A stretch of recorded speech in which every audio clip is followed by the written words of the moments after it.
Hey guys, NASCAR Racing 18 here. We have 3 packs from the 2019 NASCAR Authentics, the 187 mini packs, and we have Wave 2. We have 3 of them. Now, like I said, 187 cars are smaller, and they are a little different than the 164 cars that I showed you. And this is Wave 2, so we got a bunch of new cars like Ty Dillon, Geico, Kyle Larson and Bubba Wallace's McDonald's cars, and Alex Bowman's Nationwide. Let's figure out what's in pack number 1.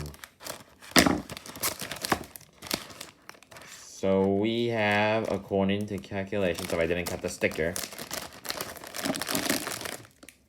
Daniel Suarez is number 41, Haas Automation.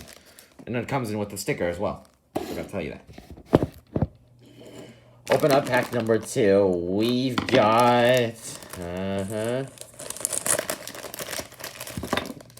Darrell Wallace's 43 McDonald's car.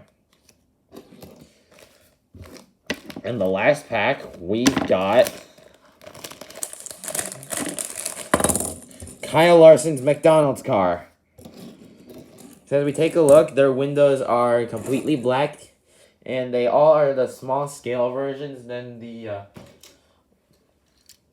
164 cars, like I said. And there really isn't a lot of much detail, but it does really look cool. So we got 2 McDonald's car, and like I said, as a matter of fact, Darrell Wallace Jr. is the McDonald's bacon car for something special that they had going on at McDonald's. And I think that would be it. Well, guys, thanks for watching this episode, and more will be out soon. Thanks for watching.